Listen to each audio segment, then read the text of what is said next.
The sun blazed mercilessly over Willow Creek as Rose Parker struggled to keep pace with the rickety wagon, her delicate hands bound with coarse rope that cut into her wrists with each jolt of the wheels.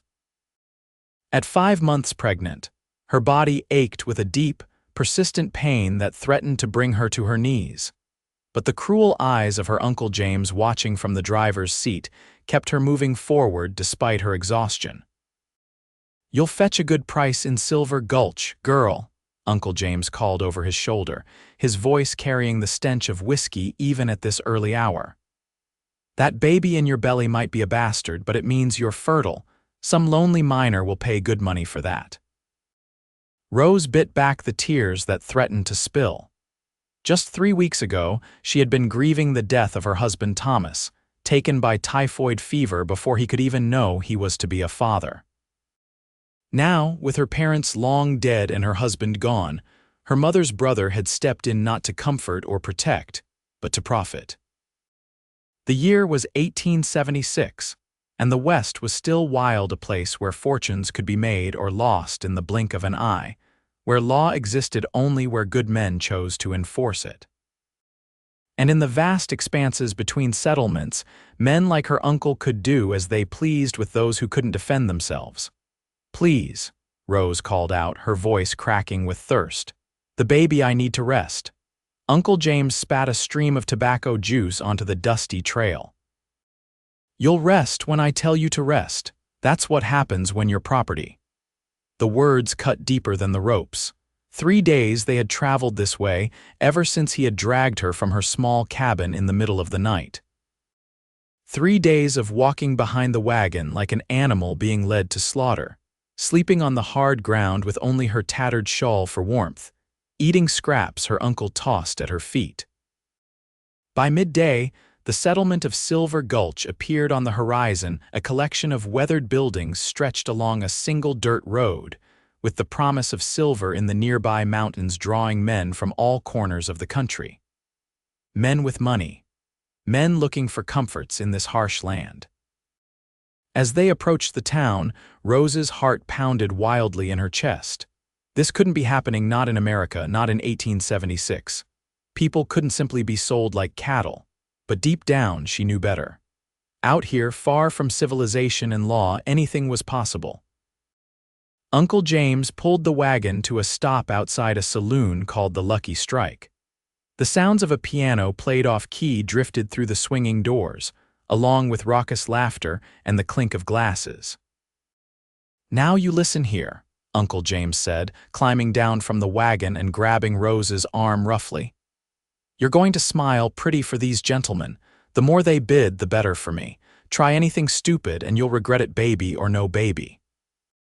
Rose's eyes darted frantically around the street, searching for help, for compassion, for anyone who might intervene. But the few townspeople who passed by averted their gaze, unwilling to get involved in business that wasn't their own. Uncle James pushed her through the saloon doors, and the piano music faltered as heads turned to look at the newcomers.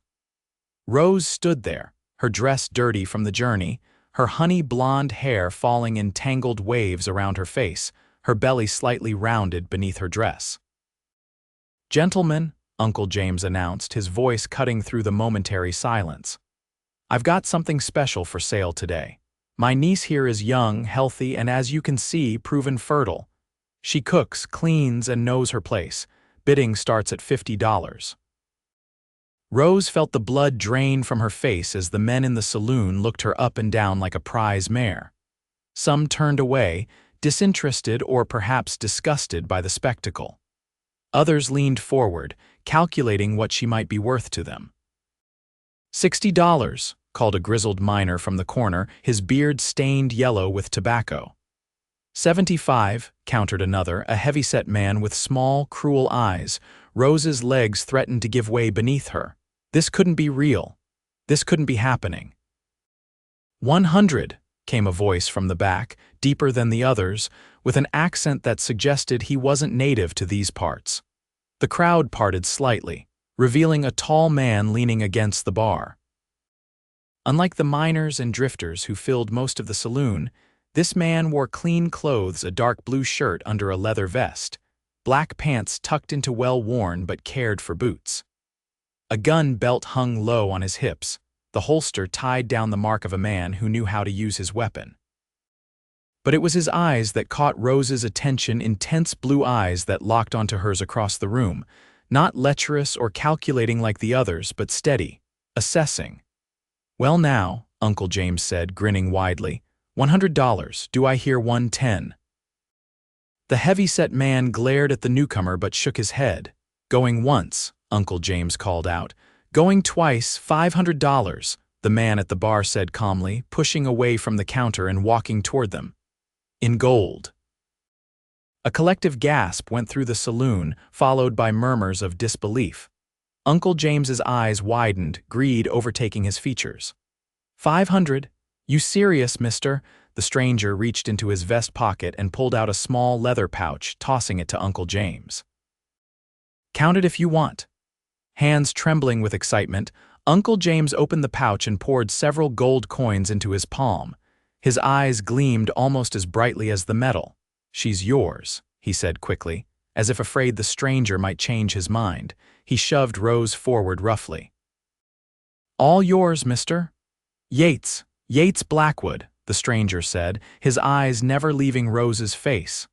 "Pleasure doing business with you, Mr. Blackwood," Uncle James said, already backing toward the door, the pouch of gold clutched tightly in his fist. "She's a bit headstrong, but nothing a firm hand won't fix."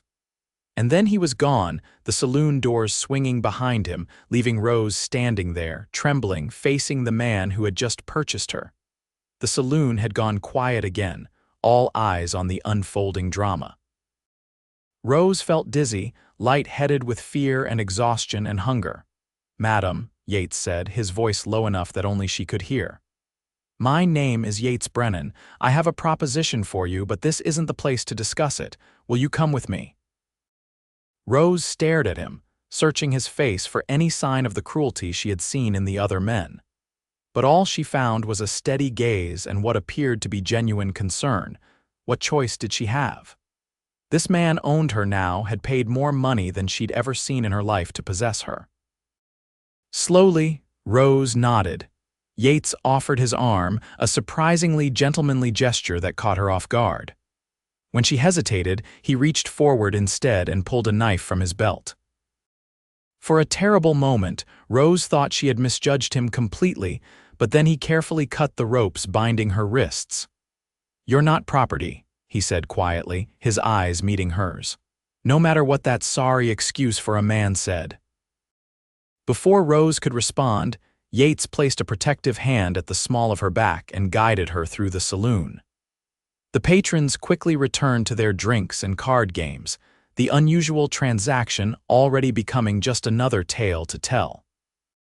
Outside, the afternoon sun still blazed down on Silver Gulch.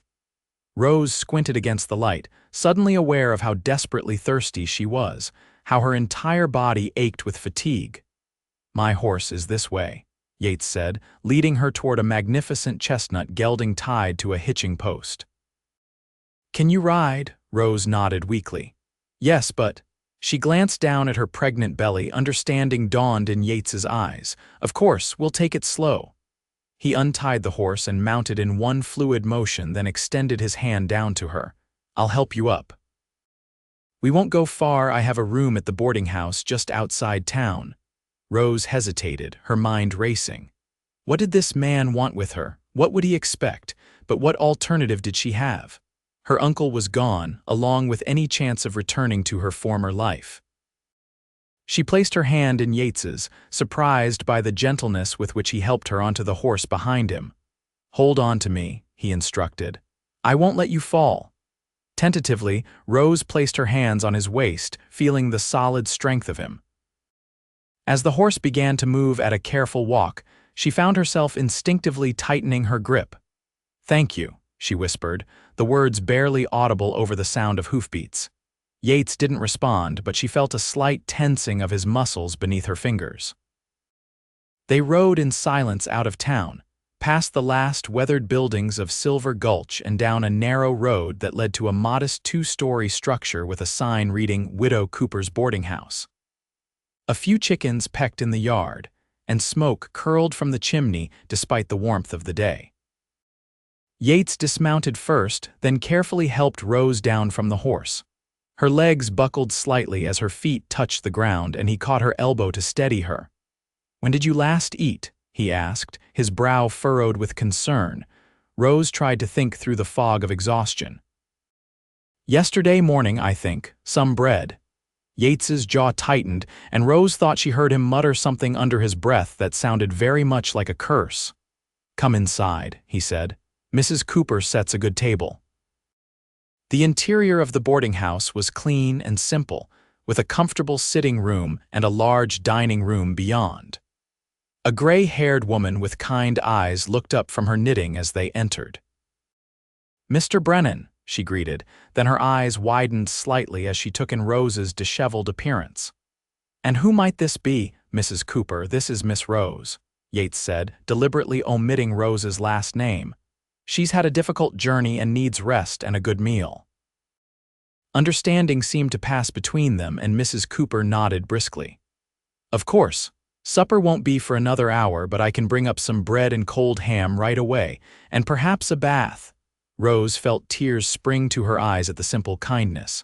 "That would be wonderful, thank you." Mrs. Cooper patted her arm gently. "Come with me, dear, I'll show you to a room where you can rest." Rose glanced uncertainly at Yates. "Go with Mrs. Cooper," he said. "Get some rest, we'll talk later." Mrs. Cooper led Rose upstairs to a small but clean bedroom with a narrow bed, a washstand, and a rocking chair by the window. "Mr. Brennan's room is across the hall," she explained, lighting a lamp even though it was still daylight outside. "I'll bring up some food and hot water for a bath. Those poor wrists of yours need tending." Left alone, Rose sank onto the edge of the bed, the events of the day washing over her like a wave. She had been sold by her own bloodkin, purchased by a stranger, and now found herself in an unfamiliar room in an unfamiliar town. And yet, for the first time in weeks, she felt something like hope stirring in her chest. True to her word, Mrs. Cooper soon returned with a tray of food and was followed shortly by two young girls carrying buckets of steaming water for a hip bath. The older woman helped Rose out of her filthy dress, clucking sympathetically at the bruises on her arms and the raw skin around her wrists. "That man who brought you here," Mrs. Cooper said as she poured a pitcher of warm water over Rose's hair. "He's a good sort. Been staying here 3 weeks now, keeps to himself mostly but always polite, pays on time." Rose closed her eyes, letting the warm water soothe her aching body. "Do you know why he's in Silver Gulch?" Mrs. Cooper shrugged. "Not my place to pry, but I heard tell he's looking for someone, or was. Perhaps he found what he was searching for." The cryptic answer gave Rose pause, but she was too exhausted to puzzle over it now. After her bath, she ate the simple meal Mrs. Cooper had provided, then lay down on the bed, intending only to rest for a moment. Instead, she fell into a deep, dreamless sleep, the first truly restful sleep she had experienced since her world had fallen apart. When Rose awoke, the room was dark except for the soft glow of the lamp Mrs. Cooper had left burning low. For a moment, she didn't know where she was, panic seizing her as she sat up too quickly. Then the events of the day came flooding back, and she placed a protective hand over her swollen belly, reassuring herself that at least this one precious thing remained constant. A soft knock at the door startled her. "Miss Rose?" It was Yates's voice. "Are you awake?" Rose smoothed down her hair, suddenly conscious of her appearance. Mrs. Cooper had lent her a clean nightgown and had taken her dirty dress away to be washed. "Yes," she called softly. "Just a moment." She reached for the shawl that had been draped over the end of the bed and wrapped it around her shoulders before moving to open the door. Yates stood in the hallway, his tall frame silhouetted against the light from a wall sconce. He had changed clothes and looked freshly washed, his dark hair still damp from his own bath. "I'm sorry to disturb you," he said, "but I thought you might be hungry. Mrs. Cooper saved supper for you." As if on cue, Rose's stomach growled audibly and a faint smile touched Yates's lips. "I'll take that as a yes," he said. "There's no one in the dining room now if you'd prefer privacy." Rose hesitated, looking down at her borrowed nightgown. "I don't have anything to wear, my dress." "Mrs. Cooper left this outside your door earlier," Yates said, reaching down to pick up a neatly folded bundle. "She said it belonged to her daughter who's away teaching school in Denver." Rose accepted the bundle gratefully. "Thank you, I'll be down shortly." Yates nodded and turned to go, then paused. "Miss Rose, I know you have no reason to trust me, but I want you to know that you're safe here. I have no expectations beyond providing you with food and shelter tonight." Before Rose could respond, he continued down the hallway and descended the stairs, leaving her staring after him with a mixture of confusion and relief. The dress Mrs. Cooper had provided was a simple calico in a soft blue that was slightly too large but otherwise serviceable. Rose dressed quickly, her fingers fumbling with the unfamiliar buttons, and made her way downstairs to the dining room. Yates was waiting at a table near the fireplace, which held only a few glowing embers despite the cooling evening air. A place had been set for her with a bowl of stew, a generous slice of bread, and a cup of steaming tea. "Please sit," Yates said, standing as she entered the room. Another unexpected courtesy that reminded Rose of a life that seemed increasingly distant. Rose settled into the chair and picked up her spoon, suddenly ravenous. The stew was rich with vegetables and chunks of beef, and she had to force herself to eat slowly, aware of Yates watching her from across the table. "I imagine you have questions," he said after she had eaten about half the bowl. Rose set down her spoon and looked at him directly for the first time since their strange meeting in the saloon. In the gentle light of the dining room, she could see him more clearly, a man perhaps in his early 30s, with lines around his eyes that spoke of long days in the sun. His face was weathered but handsome, with a strong jaw currently shadowed with a day's growth of beard. "Why did you buy me?" she asked bluntly. Yates didn't flinch at the direct question. "I didn't buy you. I paid that man to release you. There's a difference." $500 is a lot of money to spend on a stranger's freedom, Rose pointed out. Yates's mouth tightened slightly.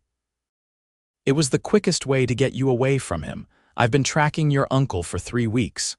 Rose's hand froze halfway to her teacup. "Tracking him? Why?" "Because James Parker is wanted in Colorado territory for murder and kidnapping, and because the U.S. Marshal's office received a letter from a woman named Sarah Jenkins saying her friend Rose Parker had been taken against her will by her uncle after her husband's death." Rose's eyes widened. "Sarah wrote to the Marshals, but how did you find us?" "Your friend's letter was detailed. She said your uncle had been talking about Silver Gulch for months, that he had connections here. I've been waiting, watching for him to show up. When I saw him drive into town today with you tied behind his wagon." Yates's voice hardened. "I knew I had to act quickly." "You're a marshal?" Rose asked, suddenly understanding the gun belt, the confident way he carried himself. Yates nodded.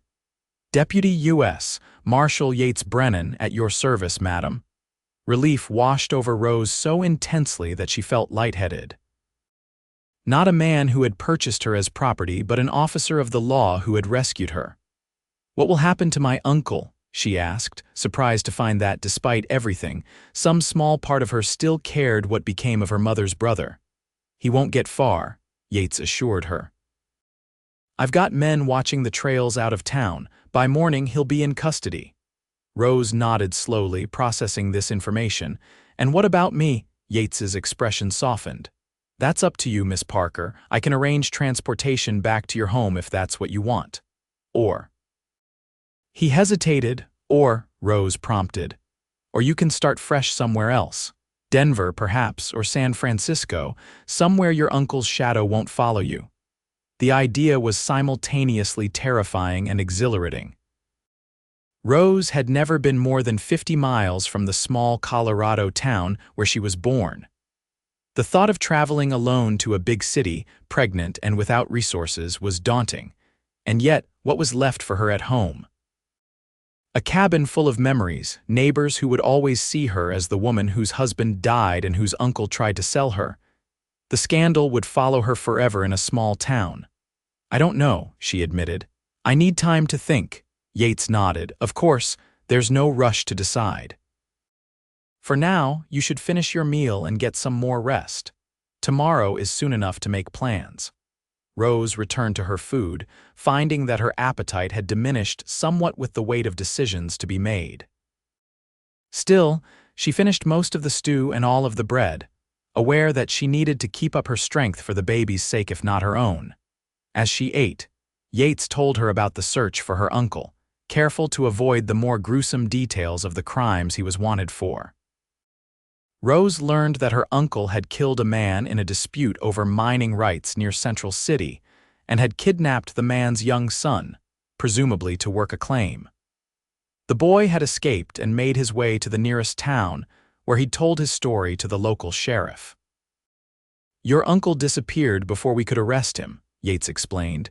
We've been looking for him for months. I had no idea, Rose said softly. He always had a temper, but I never thought. She shook her head. After my husband died, he showed up offering to help with the funeral arrangements.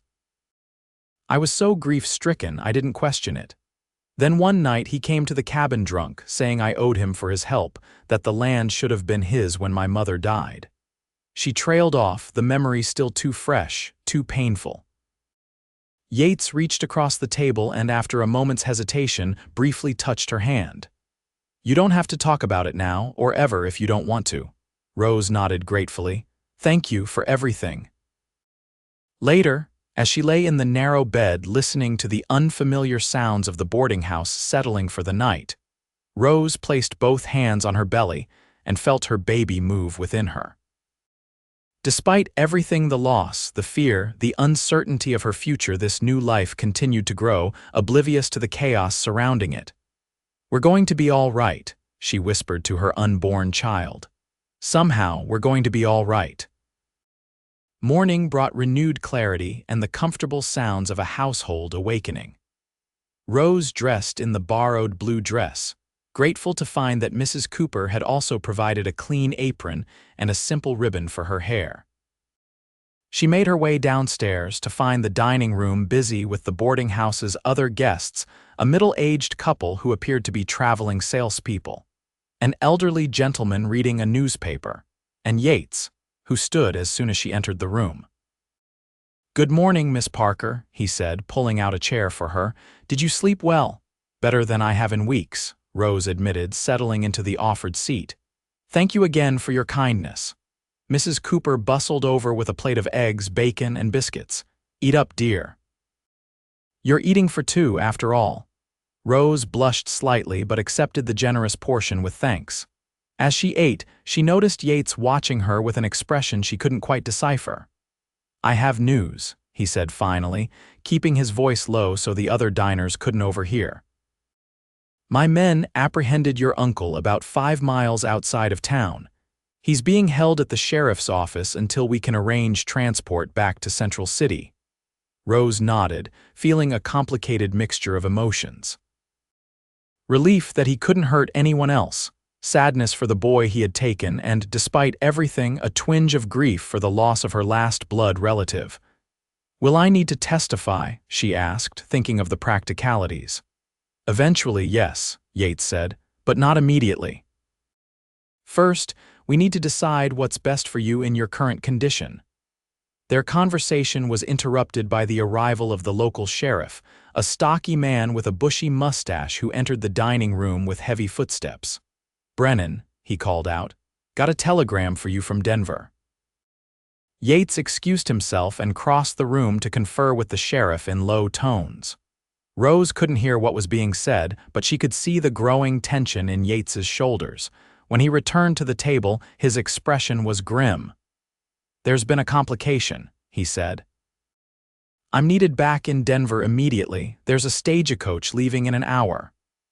Oh, Rose said, trying to hide her disappointment. She had known him less than a day, yet the thought of his departure left her feeling strangely bereft. Of course, you have duties to attend to. Yates hesitated, his blue eyes searching her face. "Miss Parker Rose, I don't feel right leaving you here alone. Silver Gulch isn't the safest place for a woman in your situation." Rose straightened her shoulders. "I'll manage, Marshal Brennan. I've survived worse than being alone in a mining town." "I have no doubt of that," Yates said, a flicker of admiration crossing his features. "But I have another suggestion if you're willing to hear it." Rose nodded cautiously. "Come to Denver with me," he said. "The stagecoach has room and the journey takes only 2 days. In Denver, you'll have more options: proper doctors, respectable work if you want it, or assistance returning to your home if that's what you decide." The offer was tempting. Denver was a real city with all the amenities that entailed. And the thought of traveling there under the protection of a U.S. Marshal was certainly appealing, but Rose had learned the hard way to be cautious about accepting help from men, even those who appeared honorable. "Why would you do that for me?" she asked. "You've already done more than enough by rescuing me from my uncle." Yates seemed to consider his words carefully before responding. "Because it's the right thing to do, and because I'd like to know you reached safety." There was something in his voice, a sincerity that Rose couldn't dismiss. This wasn't mere obligation or pity. There was a genuine concern there that touched her deeply. "All right," she said finally. "I'll go to Denver." Relief washed over Yates's face. "Good, that's good. I'll make the arrangements. The stage leaves at 10 o'clock. The next hour passed in a flurry of activity. Mrs. Cooper helped Rose pack a small carpet bag with the borrowed dress and a few essential items she insisted on giving the younger woman. Yates settled his bill and arranged for 2 tickets on the stagecoach, as well as ensuring that Rose's uncle would be properly transported to Central City by another marshal who was due to arrive the following day. By the time they reached the stagecoach office, Rose was feeling overwhelmed by the rapid changes in her circumstances. Just yesterday morning, she had been her uncle's prisoner, destined to be sold to the highest bidder. Now she was about to journey to Denver in the company of a U.S. Marshal who had spent a small fortune to secure her freedom. The stagecoach was already waiting, a sturdy Concorde coach drawn by 6 horses, with luggage strapped to the roof, and a shotgun messenger seated beside the driver. Inside were 4 passengers, an elderly couple who introduced themselves as Mr. and Mrs. Henderson, returning to Denver after visiting their son, and a young minister named Reverend Powell, who was traveling to take up a new position at a church in the city. Yates helped Rose into the coach and settled beside her on the rear-facing seat, across from the Hendersons. As the driver called to the horses and the stage lurched into motion, Rose found herself gripping the leather strap hanging from the ceiling, suddenly nervous about the journey ahead. "First time on a stagecoach?" Yates asked quietly. Rose nodded. "First time leaving the county, in fact." A small smile touched Yates's lips.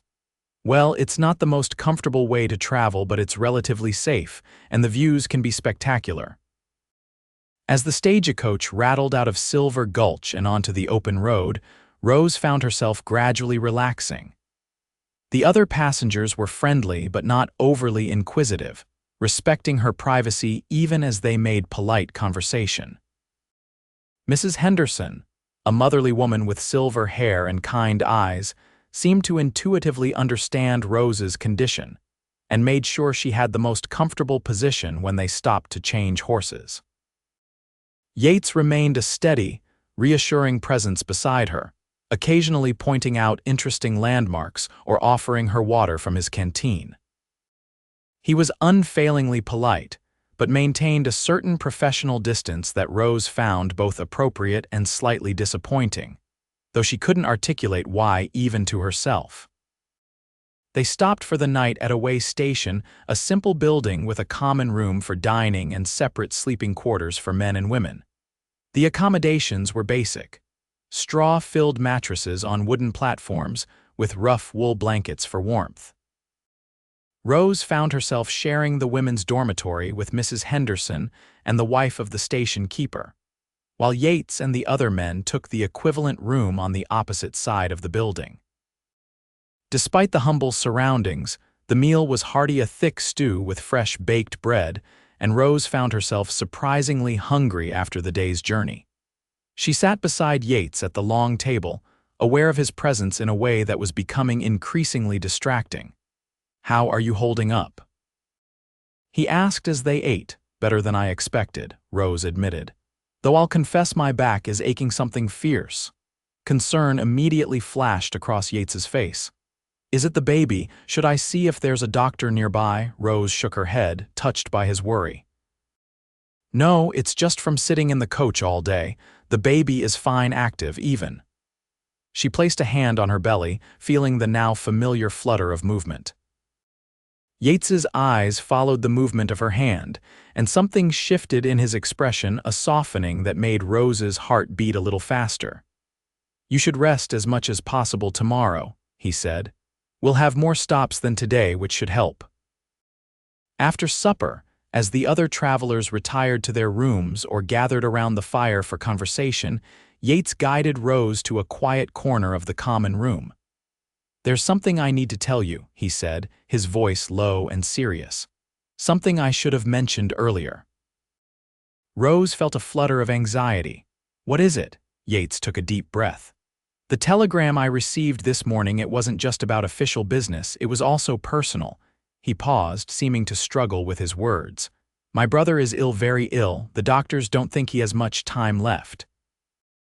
"Oh, Yates, I'm so sorry," Rose said, instinctively reaching out to touch his arm. He looked down at her hand on his sleeve, then back up to her face. "Thank you. William and we haven't always been close. Our parents died when we were young, and we were raised by different relatives. But he's my only family." Rose nodded, understanding all too well the complicated ties of family. "Of course you need to be with him. Is that why we're going to Denver?" "Yes. He lives just outside the city. I was already planning to return when your friend's letter reached the marshal's office. I volunteered to investigate since I was headed in that direction anyway." "I'm glad you did," Rose said softly. "I can't imagine what would have happened if you hadn't been there yesterday." Yates's jaw tightened. "I can, and it's not something I'll allow myself to dwell on." He covered her hand with his own briefly. "You should get some rest. Tomorrow will be another long day." As Rose settled onto her narrow bed in the women's dormitory that night, she found herself thinking about Yates Brennan not as the marshal who had rescued her, but as a man with his own burdens and sorrows. She felt a growing connection to him that went beyond gratitude, and it both comforted and alarmed her. The second day of travel brought more stunning vistas as the stagecoach made its way through the mountains toward Denver. The road grew more treacherous in places, winding along steep cliffs that made Rose close her eyes and grip the leather strap until her knuckles turned white. During one particularly nerve-wracking stretch, she found herself unconsciously leaning into Yates's solid presence beside her. "It's all right," he murmured, his breath warm against her ear. "The driver knows this route like the back of his hand." Rose nodded but didn't open her eyes until she felt the coach level out once more. When she did, she found Yates watching her with a mixture of concern and something else, something that made her cheeks warm. They stopped more frequently on the second day, allowing the passengers to stretch their legs and the horses to rest. During one such stop, while the others were occupied with a light meal provided by the station keeper, Yates drew Rose aside. "We'll reach Denver by nightfall," he said. "I've been thinking about your situation." Rose braced herself, uncertain what was coming next. "My brother's house has plenty of room," Yates continued. "He lives alone except for a housekeeper and a man who helps with the grounds. You would be welcome to stay there while you decide what to do next." Rose blinked in surprise. "That's very generous, but I couldn't impose." "Especially with your brother being ill." "It wouldn't be an imposition," Yates assured her. In fact, he hesitated, then seemed to come to a decision. "In fact, William would probably welcome the company. He's been alone too long." There was something in his tone that made Rose curious. "What does your brother do in Denver?" "He was a banker," Yates explained. "Quite successful. He retired early due to his health." And he lives outside the city, Yates nodded. About 5 miles north. It's a pleasant property, a small orchard, some pasture-land, peaceful. The image was appealing, especially after the chaos of recent events. But Rose was cautious. What would be expected of me? She asked directly. In return for such hospitality, understanding dawned in Yates's eyes. Nothing, he said firmly, nothing at all.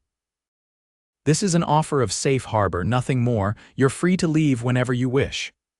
Rose studied his face, looking for any sign of deception, but all she saw was earnest concern and perhaps a touch of hope. All right, she said finally. I accept, thank you. Relief flickered across Yates's features. Good, that's good. As they climbed back into the stagecoach for the final leg of their journey, Rose found herself wondering about the life awaiting her in Denver. Would she find work there, a new home? A place where she and her child could build a future free from the shadows of the past. And what of Yates Brennan? Once his brother recovered or didn't, a possibility she tried not to dwell on, would he return to his duties as a marshal? Would their paths diverge as quickly as they had converged? The thought brought an unexpected pang of sadness. Denver appeared on the horizon just as the sun was beginning to set, the city's buildings silhouetted against the fiery sky. Rose pressed her face to the window of the stagecoach, amazed by the size and bustle of the place even from a distance. It's beautiful, she murmured. Beside her, Yates smiled. Wait until you see it up close. The stagecoach rolled into the city as lamps were being lit in windows and along the main streets. Denver in 1876 was a growing metropolis, the heart of Colorado Territory, with brick buildings, paved roads, and amenities that put Silver Gulch to shame. They disembarked at the stage office on Lawrence Street, saying farewell to their fellow travelers. Mrs. Henderson pressed a small package into Rose's hands, a few biscuits wrapped in a clean cloth, and patted her cheek affectionately. For later, dear. Growing babies need nourishment. Rose thanked her, touched by the small kindness. Yates arranged for a hired carriage to take them to his brother's home, handling Rose's small carpet bag along with his own more substantial valise. As they settled into the carriage, Rose felt a mixture of exhaustion and anticipation wash over her. It's not much farther, Yates assured her, noticing her fatigue. You'll be able to rest properly soon. The carriage took them north out of the city, along a well-maintained road that wound through rolling countryside. In the gathering darkness, Rose could make out the shapes of substantial homes set back from the road, each surrounded by trees and gardens. Finally, the carriage turned onto a private drive lined with cottonwoods. At the end stood a large house, not quite a mansion, but certainly more grand than any dwelling Rose had ever entered. Light spilled from several windows, casting a warm glow onto a covered porch that wrapped around the front of the building. This is your brother's home? Rose asked, unable to keep the awe from her voice. Yates nodded. William did well for himself. The carriage came to a stop before the front steps. As Yates helped Rose down, the front door opened, revealing a woman in her 50s wearing a neat black dress with a white apron. Marshal Brennan, she called out, hurrying down the steps. Thank goodness you've arrived. I've been so worried about Mr. William. Yates's expression tightened with concern. How is he, Mrs. Fletcher? Not well, sir. Not well at all. The doctor was here this morning and said. She trailed off, suddenly noticing Rose standing beside Yates. Oh, I beg your pardon. I didn't realize you had company. Mrs. Fletcher, this is Miss Rose Parker, Yates said. She'll be staying with us for a time. Rose, this is Mrs. Fletcher, my brother's housekeeper. Mrs. Fletcher's eyes widened slightly as she took in Rose's condition, but she recovered quickly and gave a small curtsy. Welcome to Brennan House, Miss Parker. I'll have a room prepared for you right away. Thank you, Rose said, but please don't trouble yourself on my account. I'm sure Marshal Brennan wants to see his brother first. Of course, Mrs. Fletcher agreed. I'll show you to the parlor where you can wait comfortably and then take the marshal upstairs. The interior of the house was as impressive as its exterior, polished wood floors covered with expensive carpets, walls adorned with paintings in gilded frames, and furniture that spoke of wealth and taste. Rose felt acutely out of place in her borrowed dress and dusty shoes. The parlor was a comfortable room with a fireplace, several upholstered chairs, and a large bookcase filled with leather-bound volumes. Mrs. Fletcher showed Rose to a chair near the fire, which had been lit against the evening chill. "I'll bring some tea shortly," she said. "You rest here, Miss Parker." As Mrs. Fletcher led Yates upstairs, Rose heard her murmuring to him in low, urgent tones. The concern in the housekeeper's voice was unmistakable, and Rose said a silent prayer for William Brennan, a man she had never met but whose home was now offering her sanctuary. Left alone, Rose took the opportunity to examine her surroundings more closely. The paintings on the walls were landscapes, mountains, and forests that reminded her of the views from the stagecoach window.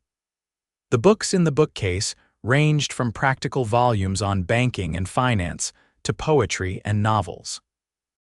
And on the mantelpiece stood several framed photographs, including one of two young boys, one perhaps 10 years old, the other a few years younger, standing stiffly in front of a painted backdrop. Rose rose carefully from her chair and moved closer to examine the photograph. The older boy had Yates's strong features and direct gaze, while the younger had a more delicate appearance. Brothers, certainly, with enough resemblance to mark them as kin despite their different builds. That was taken in St. Louis, just after our parents died. Rose turned quickly to find Yates standing in the doorway, watching her with an unreadable expression. "I'm sorry," she said, stepping away from the mantelpiece. "I didn't mean to pry." "It's all right," Yates said, entering the room fully. "William keeps that photograph to remind himself of where we started, two orphans with nothing but each other." He moved to stand beside her, looking at the old image. "I was 10, William was 7. Our father had been a riverboat captain who died when his boat struck a snag and sank. Our mother followed 6 months later, pneumonia, the doctor said, but I think it was a broken heart." "I'm so sorry," Rose said softly. "That's a heavy burden for children to bear." Yates nodded, his eyes still on the photograph. "We had no other family who could take both of us. William went to our mother's cousin in Chicago, a good family, wealthy, educated. I went to our father's brother in Kentucky, a farmer with a hard hand and little patience for a boy's grief." Rose's heart ached for the child he had been. "Is that why you became a marshal, to get away?" A faint smile touched Yates's lips. "Partly. I ran away at 16, worked my way west, did all sorts of jobs: cowhand, freight driver, scout for the army. The marshal service seemed like a natural fit when the opportunity arose, a chance to make something of myself, to do some good." He turned to look at her directly. "William wrote to me over the years. We saw each other occasionally, but we lived in different worlds. He was college-educated, cultured, successful. I was."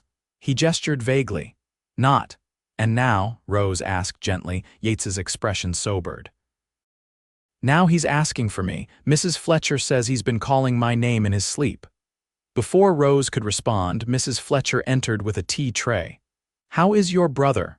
Rose asked once the housekeeper had poured the tea and left them alone again. Yates sighed heavily. "Not good. The doctor says it's his heart. He could have days or weeks, but not months." He ran a hand through his hair, a gesture of frustration and helplessness. "He wants to speak with me privately tomorrow morning, says there are things he needs to tell me before it's too late." Rose reached out impulsively and squeezed his hand. "I'm glad you're here for him now." Yates looked down at their joined hands, then back up to her face. "So am I."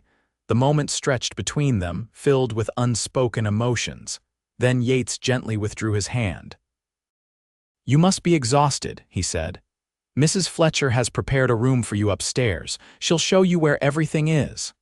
As if summoned by his words, the housekeeper reappeared in the doorway. "Miss Parker, if you'll come with me. I've drawn a bath and turned down the bed in the blue room. It's one of our nicest guest chambers." Rose rose from her chair, suddenly aware of just how tired she truly was. "Thank you, Mrs. Fletcher, and thank you, Marshal Brennan, for everything." "Yates," he corrected her quietly. "Just Yates when we're not in public." Rose nodded, a small smile touching her lips. "Good night, Yates." "Good night, Rose."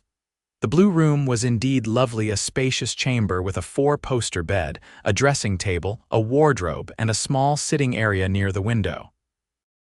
The adjoining bathroom contained a copper tub filled with steaming water, a luxury Rose had never experienced in her life. Mrs. Fletcher helped her undress and wash her hair, tusking sympathetically over the fading bruises on Rose's arms and the still healing abrasions around her wrists.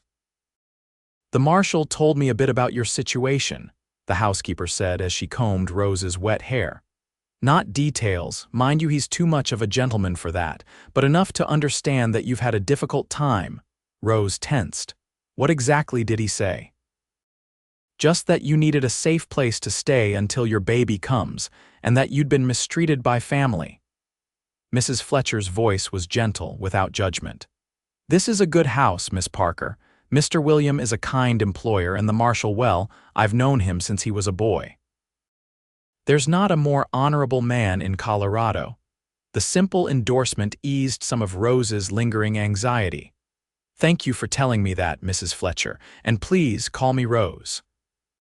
After her bath, Rose slipped into a borrowed nightgown, another item Mrs. Fletcher had produced, explaining that it had belonged to Mr. William's late wife, who had been of similar build to Rose.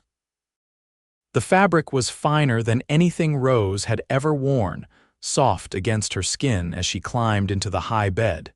Despite her exhaustion, sleep didn't come immediately. Rose lay awake, listening to the unfamiliar sounds of the house, the ticking of a clock somewhere in the hallway, the occasional creak of floorboards as someone moved about, the distant hooting of an owl outside her window. So much had changed in such a short time. Just 3 days ago, she had been her uncle's captive, destined for a life of servitude or worse. Now she was lying in a fine bed in a wealthy man's house, with a U.S. Marshal, a man who stirred feelings in her that she had thought died with her husband sleeping under the same roof. What did the future hold for her and her unborn child? Would she find a place in Denver, perhaps as a housekeeper like Mrs. Fletcher?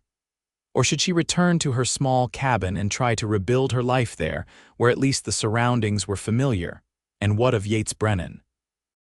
Once his brother was gone, a thought that brought a pang of sympathy even for a man she had never met. Would he return to his duties as a marshal? Would he remember the pregnant woman he had rescued? Or would she become just another face in a career of helping those in need? With these questions swirling in her mind, Rose finally drifted into sleep, one hand resting protectively over her swollen belly. Morning brought sunshine streaming through the lace curtains of the blue room, and the tantalizing aroma of coffee and baking bread wafting up from the kitchen.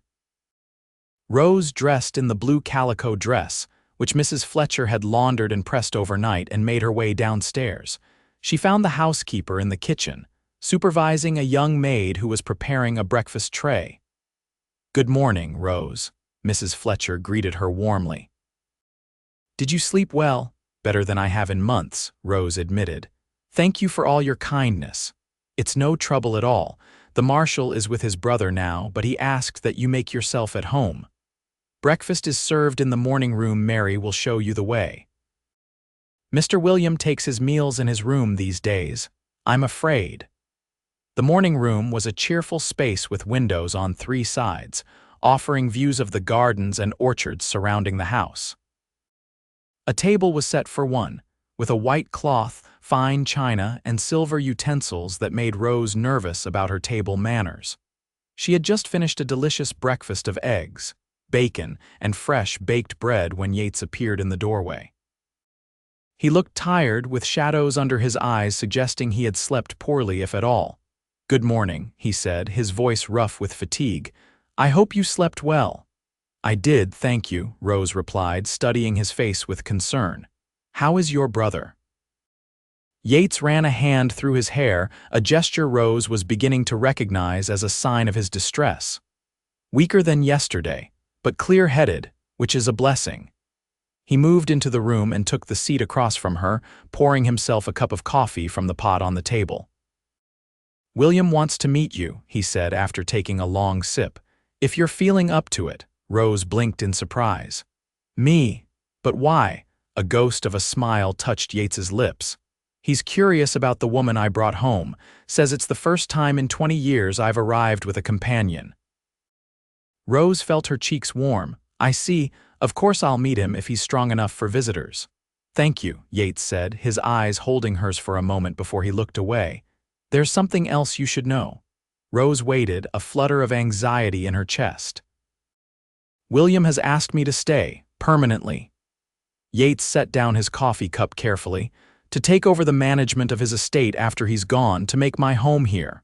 "Oh," Rose said, surprised by the news. "And what did you say?" "I said I would consider it," Yates replied. "I've been a marshal for 12 years. It's the only life I've known as a man. But—" He trailed off, looking out the window at the peaceful grounds. "Perhaps it's time for a change." There was something in his voice, a note of uncertainty, or perhaps possibility, that made Rose's heart beat a little faster. "It's a beautiful home," she offered. "A good place to put down roots." Yates's gaze returned to her face, studying her with an intensity that made her pulse quicken. "Yes," he said softly, "I believe it could be." The moment stretched between them, filled with unspoken thoughts. Then Yates cleared his throat and stood. "William is usually strongest in the mornings, if you'd like to meet him now." Rose nodded, rising carefully from her chair. "I would be honored." William Brennan's bedroom was on the second floor, a large, airy room with tall windows that overlooked the orchard. Despite the pleasant surroundings, the atmosphere was unmistakably that of a sickroom, medicine bottles lined up on a side table, extra pillows supporting the frail figure in the massive 4-poster bed, the lingering scent of illness despite the open windows. William himself was a shadow of the man in the photograph downstairs. Once handsome like his brother, his face was now gaunt, his skin waxy pale, his once dark hair streaked with gray. But his eyes, the same deep blue as Yates's, were alert and intelligent as they fixed on Rose. "So this is the young lady my brother has been telling me about," he said, his voice surprisingly strong despite his obvious weakness. "Come closer, Miss Parker. My eyes aren't what they used to be." Rose approached the bed, conscious of Yates hovering protectively behind her. "It's a pleasure to meet you, Mr. Brennan," she said. "Though I'm sorry for the circumstances." William waved a thin hand dismissively. "We all die, Miss Parker. The only variables are when and how. Please sit." He gestured to a chair that had been placed beside the bed. Rose sat, adjusting her dress carefully over her pregnant belly. William's eyes followed the movement, a flicker of something curiosity, approval, crossing his features. "Yates tells me you're expecting a child in 4 months, is it?" "Yes," Rose confirmed. "In August, the doctor thought." William nodded thoughtfully. "And you have no family to help you, no one but this gruff brother of mine?" Rose smiled despite herself at the description. "My parents died years ago. My husband passed away from typhoid this spring. My uncle." She hesitated, not wanting to burden a dying man with the sordid details. "Is a criminal who tried to sell you," William finished bluntly. "Yes, Yates told me. A disgraceful business." "William," Yates said warningly from his position by the window. His brother ignored him, keeping his focus on Rose. "What are your plans, Miss Parker, once your child is born?" The direct question caught Rose off guard. I'm not entirely sure yet. I have a small cabin in a town north of here. It's not much, but it's mine, left to me by my husband. Or I might stay in Denver if I can find respectable work." William's gaze was penetrating, assessing. "And what skills do you possess, besides the obvious domestic ones, I mean?" Rose straightened in her chair, feeling a need to prove herself to this man. "I can read and write well. My father was the schoolteacher in our town. I kept all the accounts for my husband's carpentry business. I can sew, cook, garden. I've delivered calves and foals, set broken bones when the doctor wasn't available, and I know which wild plants can heal and which can harm." A smile tugged at William's pale lips. Impressive. A woman of substance, not just a pretty face. He glanced at his brother. You chose well, Yates. Rose felt her cheeks flame.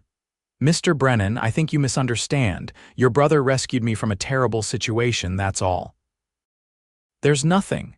That is, we're not.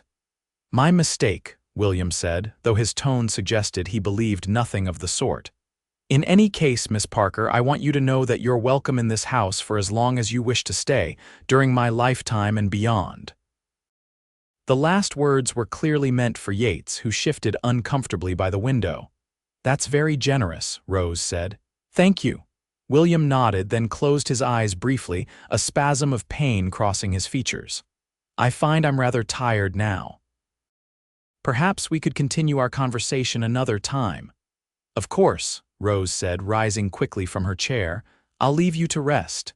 Before you go, William said, opening his eyes again. Would you grant me a small favor, if I can? Rose replied. In the drawer of that table beside you, there's a book. Would you read to me for a few minutes? My eyes tire easily these days, but I miss my reading. Rose opened the drawer and found a well-worn volume of Tennyson's poems. This one? William nodded. Any passage you like. Rose opened the book to a random page and began to read in a clear, steady voice. Come into the garden, Maud, for the black bat night has flown. As she read, she was aware of Yates watching her, his expression thoughtful. When she finished the poem, William sighed contentedly. Thank you, Miss Parker. You have a lovely reading voice. Something to remember when your child arrives. There's no greater gift than stories read aloud. Rose closed the book gently. I'll remember that, Mr. Brennan. Rest well. In the hallway outside William's room, Yates touched Rose's arm lightly. Thank you for that. Reading is one of his great pleasures. It was no trouble, Rose assured him. He seems very direct. A smile touched Yates's lips. That's a diplomatic way of putting it. William has never been one to mince words, and his condition has made him even more forthright. I apologize if he made you uncomfortable. Not at all, Rose said. It's refreshing, actually. So many people dance around difficult subjects. Yates studied her face for a moment. You continue to surprise me, Rose Parker. Before she could respond to this unexpected comment, Mrs. Fletcher appeared at the end of the hallway. Marshal, she called softly. The doctor is here to see Mr. William. Yates nodded. I'll be right there. He turned back to Rose. I need to speak with the doctor. Will you be all right on your own for a while? Of course, Rose assured him. Perhaps I'll explore the gardens if that's permitted.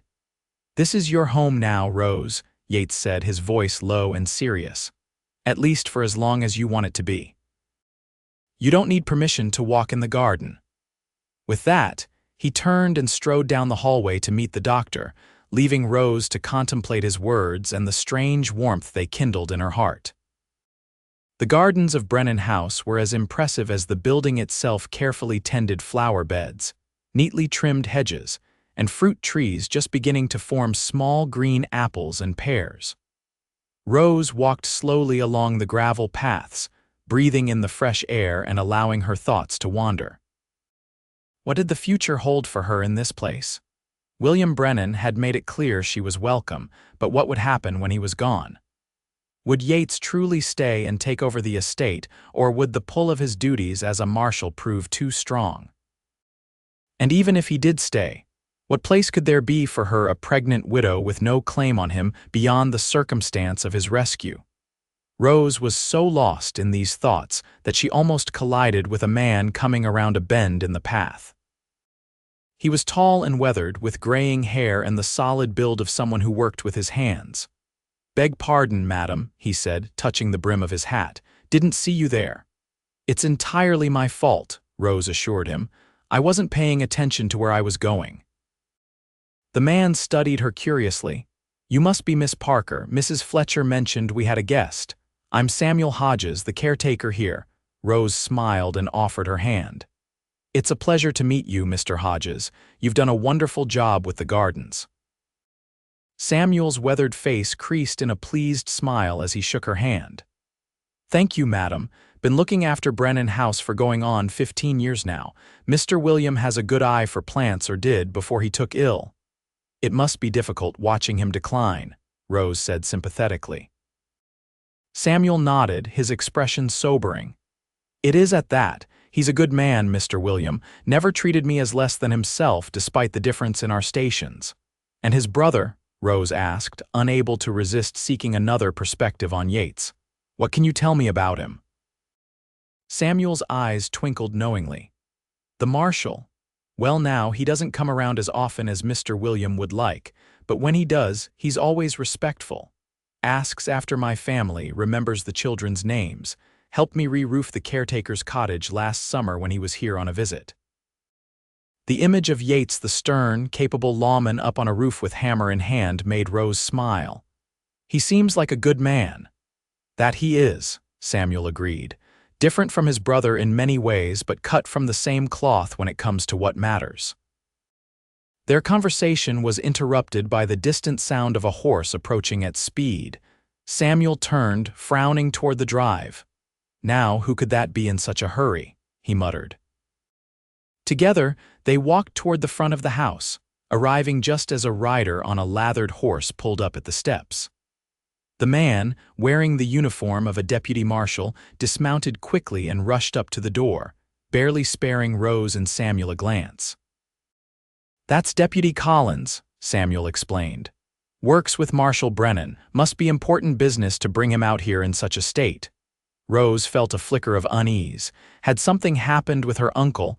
Was there news that couldn't wait? She followed Samuel back to the house, entering through a side door that led to the kitchen. Mrs. Fletcher was there, her face tight with concern. What's happening? Rose asked. The housekeeper shook her head. I'm not sure. The deputy arrived with urgent news for the marshal. They're in the study now. Rose waited anxiously, torn between curiosity and a reluctance to intrude on official business. After what seemed like an eternity but was probably only 15 minutes, she heard the study door open and male voices in the hallway. I have to go, Yates was saying. There's no choice in the matter. Of course, Marshal, Deputy Collins replied. The horses will be ready when you are. Rose stepped into the hallway just as Yates was heading for the stairs. He stopped when he saw her, his expression conflicted. What's happened? She asked, moving toward him. Yates ran a hand through his hair, that now familiar gesture of distress. There's been a jailbreak in Silver Gulch. 3 prisoners escaped, including your uncle. Rose felt the blood drain from her face. Oh God. I have to go after them, Yates continued. James Parker knows too much about you, where you are, who you're with, if he decides to come after you. I understand, Rose said, though the thought of Yates leaving filled her with dread. When do you leave? Within the hour, Yates replied grimly. Deputy Collins has brought fresh horses. We'll ride back to Silver Gulch and pick up the trail from there. Rose nodded, trying to be brave despite the fear clawing at her heart. How long will you be gone? I don't know, Yates admitted. Days, perhaps longer. It depends on how far they've gotten and which direction they've headed. He hesitated, then reached out to take her hand. Rose, I don't want to leave you, not with William so ill, not with your uncle on the loose, but I have no choice, it's my duty. I know, Rose said softly, squeezing his hand. I wouldn't expect anything less from you. Yates's eyes searched her face as if memorizing her features. I need to speak with William before I go, and then I should pack. I'll help you, Rose offered. That is, if you'd like me to. A smile touched Yates's lips despite the gravity of the situation. I would like that very much. William took the news of his brother's imminent departure with outward calm, though Rose, who had accompanied Yates to his bedroom at William's request, could see the disappointment in the older Brennan's eyes. Duty calls, I suppose, William said, his voice weaker than it had been that morning. How inconvenient of this Parker fellow to escape just when you've arrived. I'm sorry, William, Yates said, his face tight with conflicting emotions. If there were any other way. William waved a thin hand dismissively. Go, do what you must, just promise me one thing. Anything, Yates replied. Come back, William said simply. Whatever happens, come back to settle things between us. The brothers' eyes met in a long look laden with unspoken history. Then Yates nodded. "I will, you have my word." "Good." William's gaze shifted to Rose. "And you, Miss Parker? Will you stay and keep an old man company while my brother is playing hero?" Rose smiled despite the gravity of the situation. "It would be my honor, Mr. Brennan." "Excellent." William closed his eyes briefly, fatigue evident in every line of his face. "Now both of you go. I need to rest, and Yates needs to prepare for his journey." In Yates's room, Rose helped him pack a small saddlebag with essentials: clean shirts, ammunition for his revolver, jerky, and hardtack for the trail. They worked in companionable silence for a time, each lost in their own thoughts. "Rose," Yates said finally, pausing in the act of rolling a shirt, "I need to ask something of you." "Of course," she replied, looking up from folding a bandana. "If anything happens to me," he began. "Don't," Rose interrupted, her voice sharper than she intended. "Don't speak that way." Yates's expression softened. "It's a dangerous business, Rose. I have to consider all possibilities." He sat down on the edge of the bed, his eyes serious. "If I don't return, William has instructions to provide for you and your child. You'll never want for anything." Rose shook her head, tears stinging her eyes.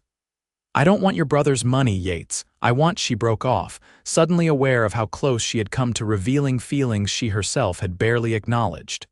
"What do you want, Rose?" Yates asked quietly, his eyes never leaving her face. Rose took a deep breath. "I want you to come back safely, that's all." Yates studied her for a long moment, then stood and moved toward her. Slowly, giving her every opportunity to step away, he raised a hand to cup her cheek. "I will come back," he promised, his voice low and intense. "For William, for my duty." His thumb brushed lightly across her cheekbone. "And for you, Rose Parker, if you'll have me." Rose's heart thundered in her chest. Was this really happening? After the loss of her husband, the betrayal by her uncle, the uncertainty of her future, could she really be finding something this precious again? "I'll be here," she whispered, placing her hand over his. "Waiting." For a moment they stood there, connected by touch and gaze and the promise of something more. Then Yates leaned forward and pressed a gentle kiss to her forehead. "I have to go," he said reluctantly, stepping back. "Deputy Collins is waiting." Rose nodded, blinking back tears. "Be careful, Yates." "Please." "Always," he assured her with a faint smile. Then, with a final look that held a world of unspoken emotions, he picked up his saddlebag and left the room. Rose stood at the bedroom window, watching as Yates and Deputy Collins mounted their horses and rode down the drive. Just before they reached the road, Yates turned in his saddle and looked back at the house. Rose raised her hand in farewell, and though she couldn't be sure he saw her, he lifted his hat briefly before spurring his horse into a gallop. As the two riders disappeared from view, Rose felt a curious mixture of emotions: fear for Yates's safety, anxiety about her uncle's escape, concern for William's declining health, but also, beneath it all, a tentative hope that perhaps, against all odds, she had found a place where she belonged.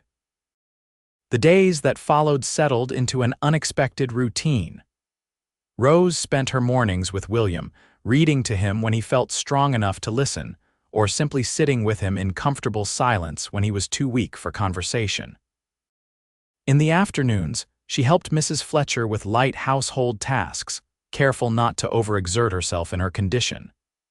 And in the evenings, she often walked in the garden, thinking of Yates and wondering where he was, whether he was safe, whether he was thinking of her too. On the fourth day after Yates's departure, William asked Rose to help him write some letters. His hands were too weak and shaky to manage a pen for long, so Rose sat at a small desk beside his bed, taking dictation. Most of the letters were straightforward business matters: instructions to his banker, farewell notes to old friends, a letter to his lawyer confirming the details of his will. But the last letter was different. "This one is for Yates," William said, his voice growing hoarse with fatigue. "To be given to him only if I'm gone before he returns." Rose dipped the pen in ink, waiting. "Dear brother," William began, then paused, collecting his thoughts. If you're reading this, then I've left this world without saying a proper goodbye. Forgive me for that. We Brennan men have never been good at farewells. He dictated a beautiful, heartfelt letter, speaking of childhood memories, of regrets for the years they had spent apart, of pride in the man Yates had become. Rose found herself blinking back tears as she wrote the words, touched by the deep love between the brothers despite their different paths in life. I leave you Brennan House and all that goes with it, William continued, not as a burden but as a gift, a place to put down roots at last. A place to build a life with those you love. William's gaze, still sharp despite his illness, flickered to Rose meaningfully. And speaking of love, brother, don't be a fool. A good woman is rarer than gold in this world. When you find one who looks at you the way Miss Parker does, you hold on with both hands and never let go. Rose's cheeks flamed, but she dutifully wrote the words, her handwriting only slightly less steady than before. Be happy, Yates, William concluded. That's all I've ever wanted for you. Your loving brother, William. When Rose had finished writing, she sanded the paper to dry the ink, then folded it carefully and sealed it with wax as William instructed. Thank you, my dear, William said, his voice faint with exhaustion. You've been a great comfort these past days. It's been my honor, Mr. Brennan, Rose replied sincerely. You've given me sanctuary when I needed it most. William's pale lips curved in a smile. We've helped each other, I think. Now, if you don't mind, I believe I'll rest for a while. Rose placed the sealed letter in the drawer of the bedside table, then quietly left the room, closing the door gently behind her. That night, as Rose prepared for bed, she heard a commotion downstairs, voices, footsteps, the sound of the front door opening. Her heart leapt. Had Yates returned? She hastily pulled on a dressing gown over her nightdress and hurried to the top of the stairs. Below, in the entrance hall, stood not Yates but Dr. Morrison, the physician who had been attending William. The doctor was removing his coat, speaking urgently to Mrs. Fletcher. I came as quickly as I could, he was saying. How long has he been unconscious? Rose's heart sank. William. She hurried down the stairs, drawing the attention of both the doctor and the housekeeper. Miss Parker, Dr. Morrison acknowledged her with a nod. I understand Mr. Brennan took a turn for the worse this evening. I don't know, Rose said, looking to Mrs. Fletcher for explanation. I was with him this afternoon writing letters, but he seemed no worse than usual, just tired. Mrs. Fletcher wrung her hands anxiously. I went to check on him about an hour ago to see if he wanted some broth for supper. He wouldn't wake, miss. His breathing is shallow and I couldn't rouse him no matter what I tried. I'll see him immediately, Dr. Morrison said, picking up his medical bag. Mrs. Fletcher, I'll need hot water and clean towels. Miss Parker, perhaps you could sit with him while I examine him. A familiar presence can sometimes be comforting, even in unconsciousness. Rose nodded and followed the doctor upstairs to William's room. In the few hours since she had left him, William seemed to have diminished, somehow his face more sunken, his breathing labored, his skin with a waxy pallor that frightened her. Dr. Morrison examined him thoroughly, checking his pulse, listening to his heart and lungs, testing his reflexes. Finally, he straightened and shook his head gravely. It won't be long now, he said quietly to Rose. Hours, perhaps. His heart is failing rapidly. Rose's hand flew to her mouth. Should someone go for Yates, he would want to be here. Even if we knew where to find him, I fear there wouldn't be time, the doctor said gently. The kindest thing we can do for William now is to make him comfortable and ensure he's not alone at the end. Tears filled Rose's eyes. Poor William. And poor Yates, who would return to find his brother gone, their farewell unsaid. I'll stay with him, she told the doctor, for as long as it takes. Dr. Morrison nodded approvingly. I'll remain as well. Between us, Mrs. Fletcher and Samuel, we'll make sure he's never alone. The night passed slowly, with Rose and Mrs. Fletcher taking turns sitting beside William's bed, while Dr. Morrison dozed in a chair by the fire. Samuel Hodges came in occasionally to check on his employer, his weathered face lined with grief. As dawn began to lighten the sky outside the windows, William's breathing changed, becoming more irregular. Dr. Morrison, instantly alert, moved to the bedside and checked his pulse. "It's time," he said softly. "If there's anything you want to say to him, say it now." "He may still be able to hear you, even if he can't respond." Rose took William's limp hand in hers, tears streaming down her face. "Thank you for welcoming me into your home, Mr. Brennan," she whispered. "For treating me with kindness and respect. I promise I'll look after Yates when he returns. He won't be alone." Whether it was her imagination or reality, Rose thought she felt a slight pressure from William's fingers as if acknowledging her words. Then his breathing stuttered, became more shallow, and finally, with a soft sigh, stopped altogether. "He's gone, Doctor." Morrison confirmed, gently closing William's eyes. "May he rest in peace." Mrs. Fletcher began to sob quietly, and Samuel removed his hat, holding it over his heart. Rose sat frozen, still holding William's hand, which was already beginning to cool. "Miss Parker," the doctor said gently, "you should rest now. In your condition, this level of stress isn't good for you or the baby." Rose nodded numbly, allowing Mrs. Fletcher to lead her back to her room, but sleep was impossible. All she could think about was Yates, somewhere out in the wilderness, unaware that his brother was gone. Yates, who had promised William he would return to settle things between them.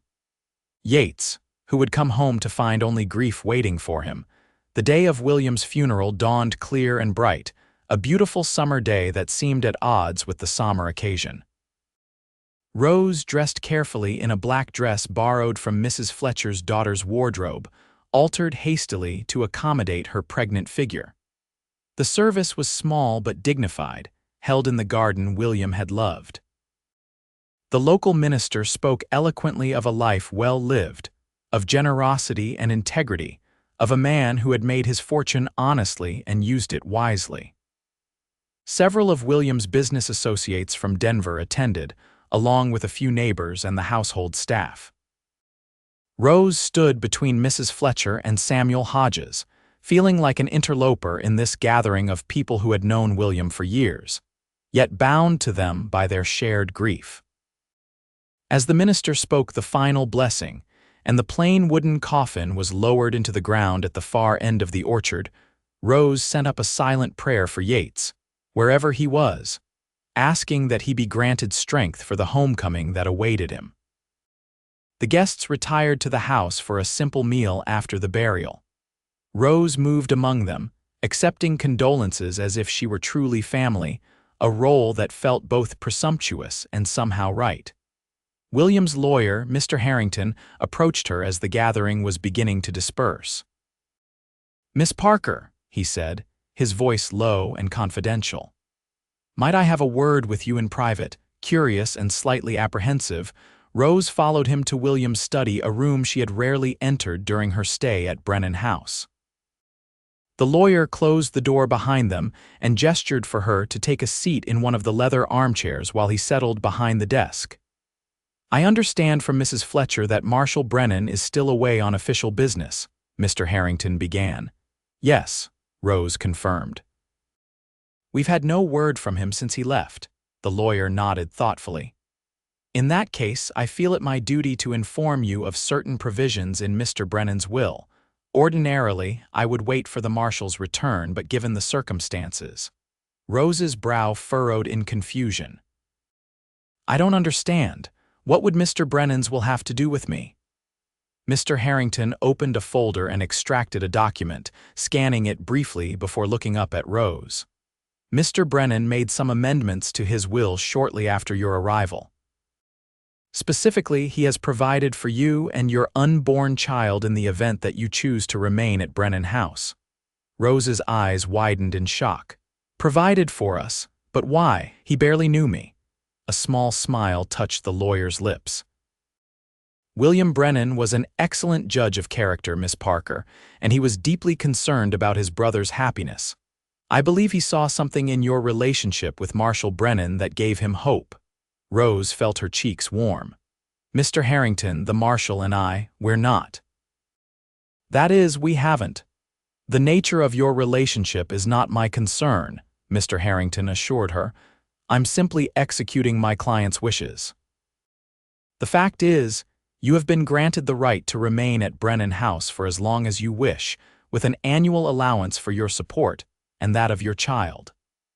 This provision stands regardless of whether Marshal Brennan chooses to take up residence here or continue in his current profession." Rose sat back in her chair, stunned by this unexpected development. "I don't know what to say." "You don't need to say anything now," the lawyer told her kindly. "These matters can wait until Marshal Brennan returns. I simply wanted you to know that your place here is secure, by William's explicit wish." After Mr. Harrington left, Rose remained in the study, trying to process this new information. Why would William, who had met her only a handful of times, make such generous provision for her? Was it merely because he believed she meant something to Yates? Or had he genuinely come to care for her during their brief acquaintance? And what would Yates think when he returned to find not only his brother gone, but Rose effectively established as part of the household by William's will? These questions swirled in Rose's mind as the days passed with no word from Yates. 1 week after the funeral became 2, then 3. July turned to August, and Rose's pregnancy advanced to the point where she could feel the baby's movements, almost constantly little kicks and rolls that both comforted and concerned her. Where was Yates? Was he safe? Would he return before her child was born? On a warm August afternoon, Rose was sitting in the garden, reading one of William's books of poetry, when she heard the sound of a horse approaching at a gallop. Her heart leapt into her throat as she struggled to her feet, her advanced pregnancy making quick movements difficult. By the time she reached the front of the house, Samuel was already taking the reins of a lathered horse, and a dusty, trail-worn figure was climbing the steps to the porch. "Yates," Rose called, moving as quickly as she could toward him. He turned at the sound of her voice, and Rose's heart clenched at the sight of his face gaunt with exhaustion, tanned dark by the sun, a healing cut along one cheekbone. But his eyes, those intense blue eyes, lit up at the sight of her. "Rose," he said, his voice rough from dust and disuse. Then his gaze dropped to her belly, visibly larger than when he had left, and a complicated emotion crossed his features. "You're well, the baby, we're both fine," Rose assured him, climbing the steps to stand before him. "But Yates, I'm so sorry." "William, I know," Yates interrupted, his expression darkening with grief. "I met Dr. Morrison in town. He told me everything." Rose reached out instinctively to touch his arm. "I'm so sorry you weren't here. We would have sent for you if we'd known where to find you." Yates covered her hand with his own, his eyes filled with a sorrow that tore at Rose's heart. "I should have been here. I promised him I would come back in time." "He knew you would if you could," Rose said softly. "He wasn't alone at the end, Yates. We were all with him." Yates nodded, his jaw tight with suppressed emotion. "Thank you for that, for being there when I couldn't be." They stood like that for a long moment, connected by touch and shared grief. Then Yates seemed to collect himself. "You must be wondering where I've been all this time," he said. Rose nodded. "Did you find my uncle?" A grim satisfaction flashed across Yates's face. "We did. He led us on a merry chase through the mountains, but we caught up with him and the other escapees near the Wyoming border." "And," Rose prompted when he didn't continue. "Your uncle won't trouble you again," Yates said, his voice hard. "He resisted arrest. There was a gunfight. He didn't survive." Rose closed her eyes briefly, absorbing this news. Despite everything her uncle had done, she couldn't find joy in his death. But she couldn't deny the relief that washed over her at the knowledge that she and her child were truly safe now. "The others?" she asked. "Captured alive," Yates confirmed. "They're back in jail awaiting trial." Rose nodded, then gestured toward the door. "You must be exhausted. Come inside. Mrs. Fletcher will have a bath drawn for you, and there's food whenever you're ready." Yates hesitated, looking toward the orchard where his brother now lay buried. "First, I need to." "Of course," Rose said, understanding immediately. "Would you like me to come with you, or would you prefer to be alone?" Yates's eyes met hers, gratitude evident in his gaze. "Come with me. If it's not too difficult for you in your condition." "I can manage," Rose assured him. Together, they walked slowly through the garden and into the orchard. William's grave was marked by a simple headstone bearing his name, dates, and the words "beloved brother." Yates stood before it in silence for a long time, his face a mask of grief and regret. "I broke my promise to him," he said finally, his voice barely audible. "I said I would come back in time." "He knew you would if you could," Rose repeated gently. "Yates, he was so proud of you, of the man you've become, of the work you do." Yates glanced at her. "Did he tell you that?" "He did," Rose confirmed. "When I was writing letters for him, he spoke of you often." "He dictated a letter for you, actually. It's in the drawer of his bedside table." Yates nodded, turning his gaze back to the grave. "I have so many regrets, Rose, so many things I never said to him." "He knew," Rose said simply. "Brothers don't always need words to understand each other." Yates was silent for a moment, then turned to look at her fully. "How did you get so wise, Rose Parker?" A sad smile touched Rose's lips. "Not wisdom, just experience with loss." Yates reached out and took her hand, his eyes never leaving her face. "Thank you for being here, for staying. It means more than I can say." The intensity of his gaze made Rose's heart beat faster. "There's nowhere else I'd rather be," she admitted softly. Something shifted in Yates's expression, a softening, a dawning realization. He opened his mouth to speak, but before he could, Rose gasped and placed a hand on her belly. "What is it?" Yates asked, instantly concerned. "Is something wrong?" Rose shook her head, a smile breaking through her serious expression. "No, not at all. The baby just kicked, very enthusiastically." She hesitated, then asked, "Would you like to feel it?" Yates's eyes widened slightly, but he nodded.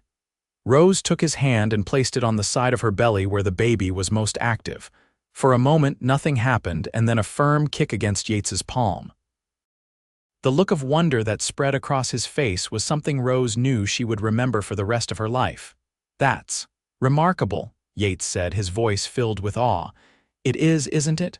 Rose agreed, covering his hand with her own. "A new life, despite everything." They stood like that for a long moment, connected by touch and the miracle of life stirring beneath their joined hands. Then, slowly, as if drawn by an invisible force, Yates leaned forward and pressed his lips to hers in a gentle kiss. Rose's eyes fluttered closed as she returned the kiss, her heart pounding with joy and trepidation. This was what she had been hoping for, fearing, dreaming of since Yates had left a confirmation that the connection between them was real, that the feelings growing in her heart were not one-sided. When they finally broke apart, Yates rested his forehead against hers, his eyes still closed. "I thought about you every day," he confessed quietly. "Every hour. When I was tracking your uncle through the mountains, when we were in that gunfight, when I was riding home. You were always there in my mind." Rose raised a hand to touch his cheek, feeling the stubble of his beard against her palm. "I was here thinking of you, praying for your safe return." Yates opened his eyes, his gaze intense and vulnerable. "Rose, I know this is sudden. We've known each other less than 2 months. You're still grieving your husband, I'm grieving William. You're about to have a child, but He took a deep breath. "I've never felt this way about anyone, and I hope that you might feel something for me too." Rose's heart swelled with emotion. "I do," she whispered, "more than I thought possible." Relief and joy washed over Yates's face. "Then will you consider staying here at Brennan House, not as a guest, but as—" He hesitated, then seemed to gather his courage. "As my wife, if you'll have me." Rose's eyes widened in surprise. "Yates, are you certain?" "My condition, the baby, I've never been more certain of anything," Yates interrupted. "I want to be with you, Rose. I want to help raise your child. I want us to be a family." Tears of happiness spilled from Rose's eyes. "Yes," she said simply. "Yes, I'll marry you, Yates Brennan." Yates pulled her into his arms, mindful of her belly, and kissed her again, a kiss full of promise and commitment, and the beginnings of a love that would only grow stronger with time. As they walked back to the house hand in hand, Rose felt a deep contentment settle over her. The past few months had brought unimaginable pain and fear: the loss of her husband, the betrayal by her uncle, the the uncertainty of her future. But they had also brought her to this place, to this man, to this moment of unexpected joy. 2 weeks later, in the garden of Brennan House with Mrs. Fletcher, Samuel, and Dr. Morrison as witnesses, Rose Parker became Rose Brennan in a simple ceremony performed by Reverend Powell. Yates had resigned from the Marshal service, choosing instead to take up his brother's legacy and make a home at Brennan House. Rose wore a dress of pale blue silk, a gift from Yates, with her honey blonde hair adorned with flowers from the garden. And around her neck hung a gold locket containing a small piece of paper on which Yates had written a line from the Tennyson poem she had read to William. "'Tis better to have loved and lost than never to have loved at all." On a crisp September morning, just as dawn was breaking over the orchard, Rose gave birth to a healthy baby girl with a shock of dark hair and eyes that promised to be as blue as her stepfather's. They named her Wilhelmina, in honor of the man whose life and death had brought them together, and called her Mina for short. As Rose held her daughter in her arms, with Yates seated on the edge of the bed watching them both with a look of awe and devotion, she thought about the strange, difficult journey that had led her to this moment of profound happiness. "What are you thinking about?" Yates asked, reaching out to stroke a finger gently over Mina's tiny cheek. Rose smiled up at him, her heart full to bursting with love for this man, who had claimed her not with gold, though he had certainly spent that freely enough to free her from her uncle, but with the love that shone in his eyes every time he looked at her. "I was thinking about beginnings and endings," she said softly, "and how sometimes what seems like the end of everything is really just the start of something beautiful." Yates leaned forward and pressed a tender kiss to her forehead, then to Mina's downy head. "I love you, Rose Brennan," he said simply. "You and this little one are my world now, and you are ours," Rose replied, reaching up to touch his beloved face. "Forever." Outside the window, the first golden leaves of autumn drifted from the orchard trees, marking the passage of one season into another. But inside the warm bedroom of Brennan House, a new family created not by blood but by choice and love and second chances was just beginning its story. In the years that followed, Brennan House flourished under Yates and Rose's care. The orchard expanded, the gardens grew more beautiful each season, and the house itself was filled with the laughter of children, first Mina, and later twin boys who inherited their father's steady gaze and their mother's quiet strength. Rose never forgot her first husband, keeping his memory alive in stories she told Mina about the kind carpenter who would have loved her so much. And Yates honored his brother's memory by continuing William's charitable works in Denver, and ensuring that Brennan House remained a place of welcome and warmth for all who came there. Sometimes, on summer evenings when the orchard was heavy with fruit, and the air was sweet with the scent of roses, Yates and Rose would walk hand in hand to William's grave, bringing flowers and sharing quiet moments of remembrance. And though there was sadness in these visits, there was gratitude too for the man whose life and death had brought them together, whose generosity had given them a home, whose foresight had seen what they themselves had only just begun to recognize. A love born in the midst of desperation and grief, nurtured through separation and loss, and blooming finally into a life of shared joy and purpose. A love that began with a pregnant woman sold by cruel kin and a cowboy with gold in his pocket and love in his eyes, finding each other against all odds in the wild heart of the West.